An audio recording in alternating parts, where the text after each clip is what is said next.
Hello everyone, GuysWith here, and today we are back, and all I want to do is survive. Now, since the last episode, there have been a handful of changes. Most of them are really just cosmetic, but I will quickly go over them, and then we can get to the blood magic part of this episode. That's what we're doing, by the way. So last episode, I made this thing, the storage module. Now, I don't really have anything in it now, but in the future, I'm probably going to have loads of stuff like cobblestone, just like spare materials. My backpack probably will be like temporary storage. To be completely fair, most of the things in here are just in here for the sake of me being able to press a button and get to them. But if I'm going exploring or something, I'm going to take everything out of here and just put it in this storage module. I like it. By the way, if there's a new echo in the room, it's because I'm now in a bigger bedroom and I think this place has worse acoustics. Oh, and I don't think I mentioned, I moved since the last time I recorded. I had recorded that one previous Meta Construction episode in the old house. Now I'm in a new one. So yeah, that's one of the things that's delayed me. Moving, and also just in general, kind of taking a break. It wasn't just the moving that was exhausting me, although that was a huge factor. Actually, I'm gonna say that it's 90% of it. The other 10% was a mix of me getting bored with trying to FPS fix, which I did. Since the last episode, I have made this. Well, let me dig this out. This is what I've really focused on making, an elevator. Now, this elevator basically is, well, let me show you. Using this screen, I can go up to this area, which will be used for my blood magic. I'm going to expand it so that it can fit the altar. But anyway, I had to make a second elevator. It's hidden away right behind here. You need one for every floor. And then you also will probably want a screen with this thing, an elevator button module. So if you're curious about what settings I have, it's basically inspired by what Direwolf has for his elevator in his Let's Play series. Let's Play Season 8? But yeah, I think it looks the best. So yeah, that's what I'm using. So I'm also using this polished stone as opposed to just using regular stone because you need to have a separate block type, and the elevators can bring very, very large sections of floor upward. I do believe that they have to be rectangular and complete shapes, so you can't have a sort of shape like what I'm outlining right here. It can't be lacking corners. It'll just drop off blocks on whichever side has fewer blocks, I think. Keeping it to a 3x3 is probably the best idea. It's also mostly non-obtrusive, so that works for me. Oh yeah, the big thing that I had been working on, big thing? Well, sort of area that I was working on besides the blood magic area was this area. It's sort of like a tree farm forest-ish area underground with an apple sapling from Pam's Harvest Craft, as well as all these silenced gems flowers because I just think they look pretty. And I think that I'll probably start removing some of these flowers and crowding them around and whatever as I get the bees. Now, I was debating originally whether or not to do bees or blood magic this episode. I'm gonna go with blood magic because I need to do a bit more research on how bees begins. I know the basics of everything, but I need to like study ahead for things. So yeah, but anyway, on to what we're actually doing today. So as I mentioned today, in the chest of to-dos, I have all of the stuff I need to start blood magic and get up to the divination sigil and the incense altar. Ignore the runic tablet for roots. This is just here as a reminder for me to study for roots. I'll be doing that eventually. I think that the next thing that I'm going to do is either more blood magic or start of bees, unless I find something really useful for roots. So the eventual goal with me is in blood magic is to get the living armor. Now, I'm not going to get to it this episode. However, I am going to get to at least a tier 1 altar.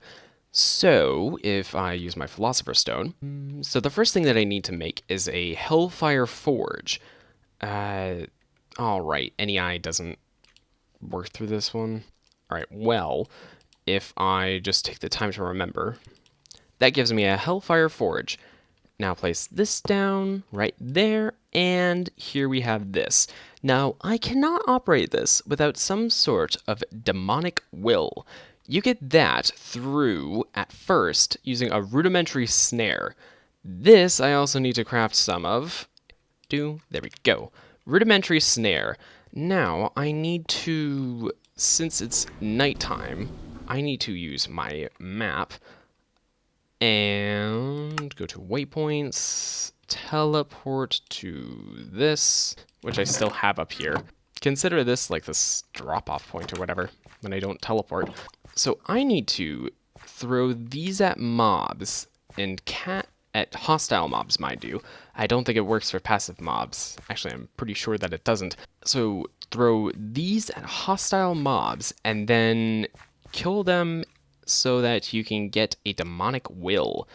That's basically the whole point. All right, so here's a skeleton, and if I throw snares at it,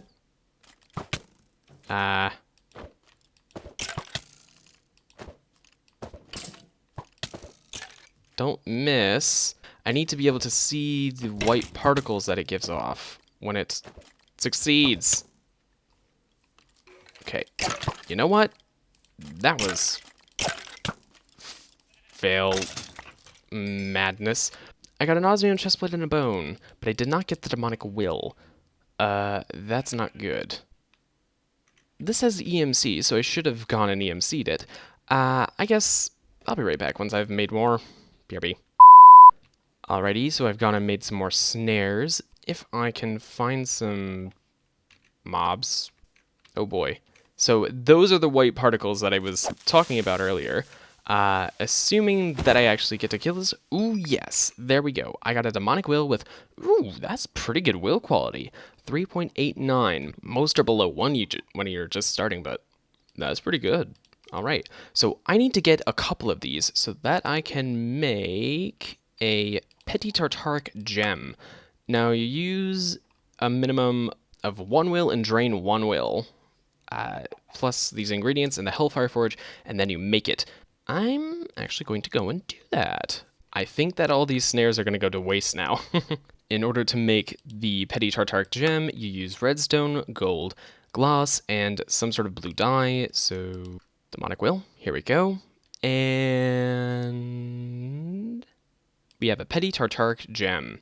Now the will quality was used up, and we now have only 2.89. So if I now go into this and craft myself an iron sword, and then I put that in with the Petit Tartaric gem, I will use some amount of will for this, I think. Nope, doesn't use any. I believe that it doesn't require any, you just need to have something in the slot. So this is now what I'm going to use in order to get will. So the sentient sword has a chance every time you kill something to drop an amount of demonic will. And this is quite useful in the fact that you can pretty much just kill anything and get the will. However, I want to make another one of those Petit Tartaric gems because when you kill something, it'll fill up your inventory with a lot of will unless you are carrying one of these gems. The uses of these is basically, instead of carrying one around in your inventory, you can just throw it on the ground, and then when you pick up anything, notice it went right into the Petit Tartaric gem. This thing stores demonic will so that you can use it for later. And this sentient sword, because it uses demon will to unleash its full potential and actually will harvest other wills for you, you just need to go and kill some mobs and then you're good to go. Your gem will start to fill up. So the next thing that I really need to make is, if I recall correctly, yes, the blood altar. I needed a demonic will for my blood altar, and now that I realize, I just put the demonic will that I was saving into here. Oops. So I'm going to go and store that, and see if I can find a mob really fast. There's a beastie over this way. I shall go this way then. And avoid breaking my legs too much. Ow. Now, what am I facing? Could very easily be a creeper, which would be annoying, Yep, it is a creeper. So I'm gonna need to last hit it with that sword. It's like trying to use the Arthana from Witchery some time ago. Didn't get away fast enough. Stupid creeper. Stupid me for forgetting that I needed to actually have a demonic will. And now if I try to last hit with this sword... There we go. Now I have an actual demonic will. Okay. Alright, so... now that I have that, I need to make the blood altar. This is the heart of this entire mod. Right here. Alright, here we go. Blood altar. So, blood altar right there for now. The next thing that I need to make is this thing called the sacrificial dagger. 5 gloss, a gold ingot, and an iron ingot. And then the gloss and sacrificial dagger. Just a prick of the finger will suffice. People who are a little bit sensitive, look away now. In this thing now, there should be enough demonic blood, or life essence, life points. It's called LP, so I'm going to say life points, to do this, to make a blank slate. Now, if I eat something and allow myself to heal up, I can use this blank slate on the... Assuming that I take my torches out. I'm forgetting. How do I do this? Here, divination sigil. So a blank slate with arcane ashes. I forget. I need to make arcane ashes. And I also completely forgot that I needed to add a recipe. Oops.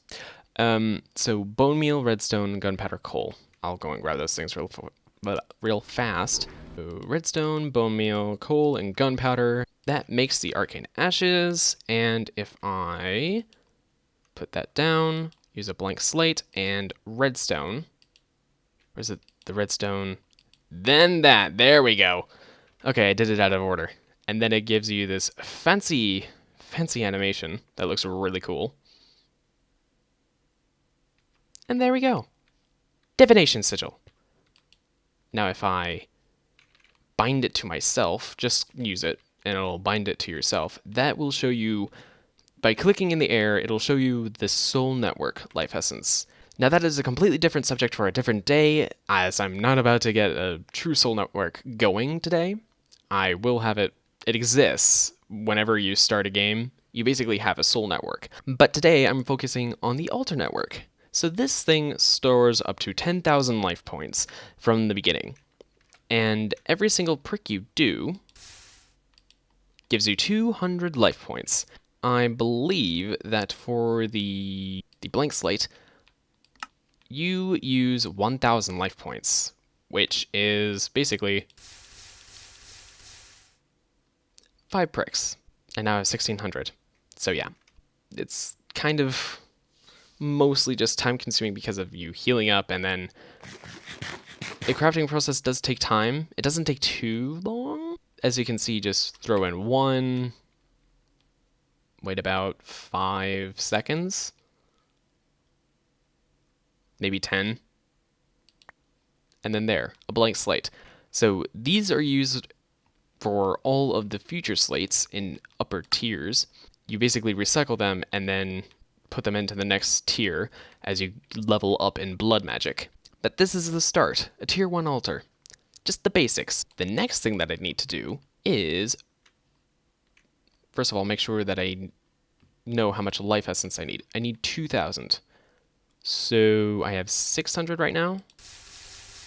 I have 3,800 now. That should be enough.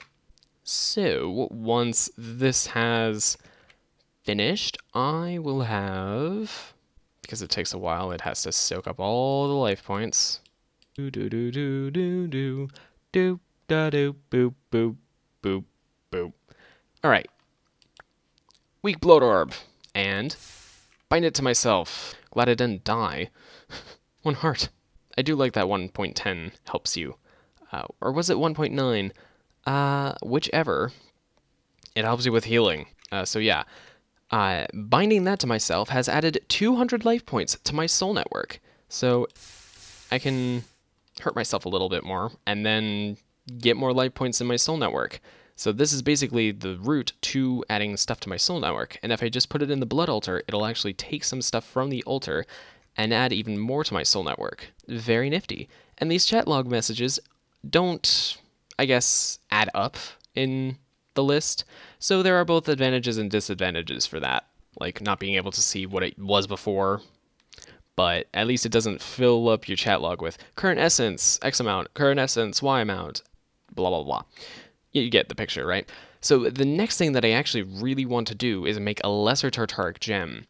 Now, I'm thinking, yes, it uses a good amount of will, so I'm not going to be able to do that quite yet. However, consider it on the back burner. The next thing that I want to make, though, is... So the next thing that I want to do is a little bit of a... Consider it an in-game guide, the Inspectorius Scandalum? Inspectorius Scandalum. So it basically allows you to visualize where the altar stuff is. It's useful for that. The symbols seem to be shifting. That's good for future reference. And the last thing that I want to do today is keep on having to move things in and out of my hotbar. The last thing that I want to make is an incense altar. Now I need to use my blood orb. This is the incense altar. I need to actually make another elevator or something for me to be able to transpose up to the surface so that I can actually use this. This thing allows you to sacrifice more per prick. So as you know, now I only get 200 life points per. As you use the incense altar and build special things around it, you get more and more life points per prick. It only works for yourself, not when you start to sacrifice other mobs. This thing, the Dagger of Sacrifice, which requires a tier 3 altar, so it's going to be a while before I'm pricking other things to get more life points. Though it is sometimes still more advantageous to just use a sacrificial dagger and the incense altar, or the runes of self-sacrifice. Those are incredibly useful. However, that is all that I'm going to be doing for this episode. I wanted to keep it sort of snippy and feel relatively like the basics have begun. Whatever's left, once I have gotten all the blank slates, I will transfer. This is as much as I'm going to do this episode, though. Off of camera, I'm going to get some more blank slates and get some more bloodletting done so that I can start to work on leveling up the blood altar. However, I'm not sure if I'm going to continue with blood magic next episode. I'm definitely going to construct the next tier of altar in the next episode, though, so stay tuned for that. Oh gosh, the arrows. But anyway, thank you so much for watching this episode of All I Want to Do Is Survive. Please leave a like if you did, subscribe if you want to see more episodes of this series, check out my channel for all the other stuff that I do, including some creative stuff, some non-Minecraft stuff. I am going to be continuing the Long Dark sometime soon, because the story mode is in the final works, apparently. So I'm very, very excited. That will be all for today. Thank you so much for watching one last time, and this is Guy Smith signing off. Until next time, take care. I'll see you guys. Bye-bye!